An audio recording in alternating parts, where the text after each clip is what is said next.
Amy and I were looking for a place to avoid the heat of early August for some day hikes and found it on the Cherohala Skyway, Hooper Bald and Huckleberry Knob shown on these maps. Here's the trailhead sign for Hooper Bald, and here's the start of the Hooper Bald Trail just off the Cherohala Skyway. Here's the route of the Hooper Bald Trail shown in green on a Google Earth satellite photo. The trail is incredibly well constructed, has a border and gravel almost all the way to the grassy ball where it turns into just a grassy trail. On the grassy balls, we saw lots of wildflowers, first sunflowers here, and then with a butterfly on a couple of them, coneflowers, and finally cinquefoil, I think it is. Later we would see coneflowers, daisies, and bee balm. This is pretty much the high point. We came up from over there, and we're standing on the high point of a huge grassy knoll. This is kind of a plateau that goes way off in the distance there. At least a quarter of a mile we followed the bald, and it goes, there's a small opening that goes down the Cherohala Skyway. But the main trail is the way we came up from the north side.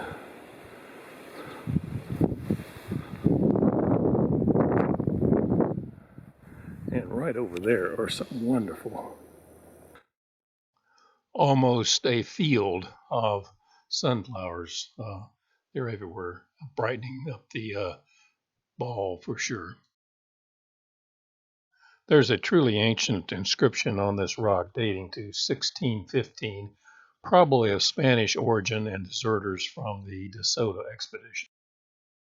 Here's a view of the surrounding valleys from the 5,430-foot high point of the bald. Amy is standing just below the high point of Hooper Bald, and this is one of the huge areas. It's a maze of grassy balls, but this is maybe the biggest single area right here before you start down toward the Cherohala. And interestingly, there's Cherohala Skyway right there. We're on the far southeast corner or end of the bald at this point. Amy's heading back. Big grassy area here too, with daisies and sunflowers in the distance there.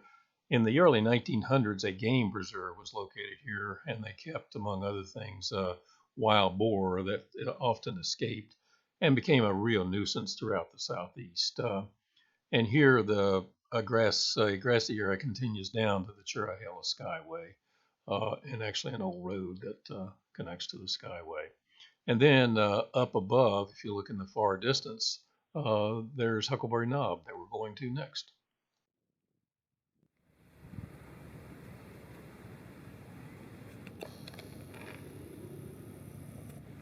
Heading back up to the high point and back to the trailhead. Okay, we had lunch at Petro's in Maryville, but we're having an afternoon snack. Amy, show us your banana. Yes, we have no bananas, right? Amy's not a cooperative subject for videos too much, but she is eating her banana. And walking back up to the high point there.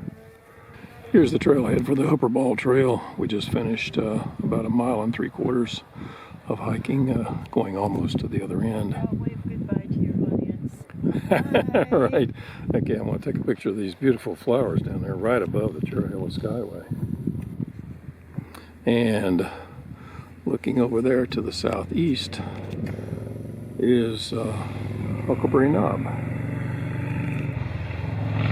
with the trailhead for Huckleberry Knob being off to the right somewhere there. We then drove south just a short ways on the Cherohala Skyway to the trailhead for Huckleberry Knob, and the trail is shown on this Google Earth satellite photograph.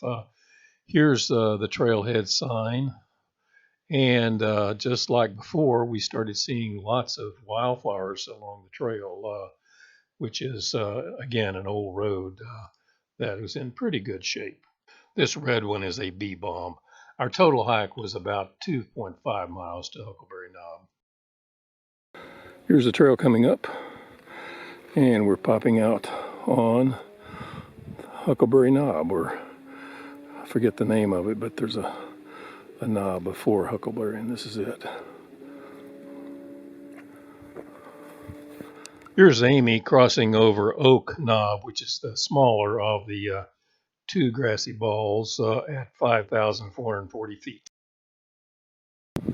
Looking back at the smaller of the two balls,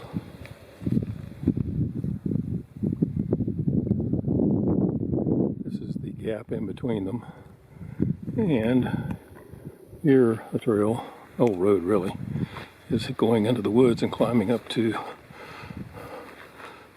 Huckleberry Knob.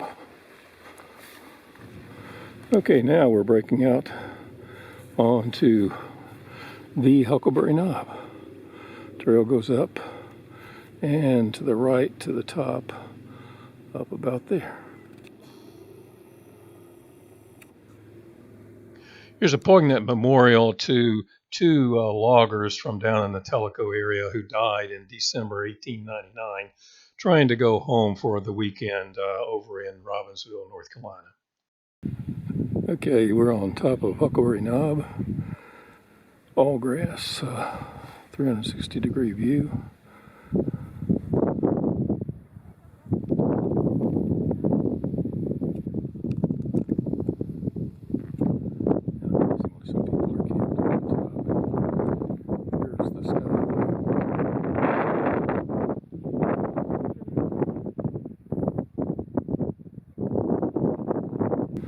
There's the top of Huckleberry Knob, and two couples camped up here. Had to carry in their water, and they just got back from going down and getting wood.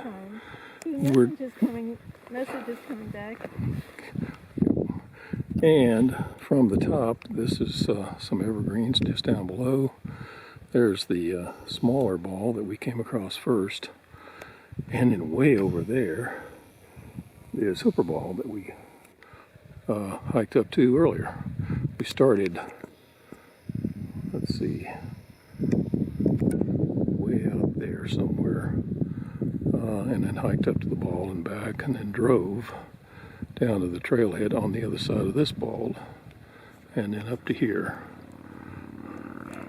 It's a beautiful, beautiful view with the clouds that are just making pictures in the sky.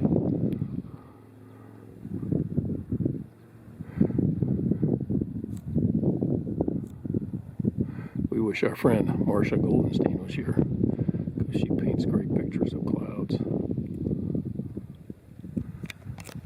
And here's Amy actually getting cell reception atop Huckleberry Knob. Actually, yeah, barely. Here are several still photographs from around the summit of Huckleberry Knob at 5,560 feet. Incredible cloud formations everywhere, 360 degrees. And this shows where we had been, Hooper Bald and then Oak Knob in the middle. Amy and I jokingly put on our mask and took a photograph atop the summit. And here's a final video from the summit of Huckleberry Knob. And a final photograph of the sun striking just Oak Knob in the distance.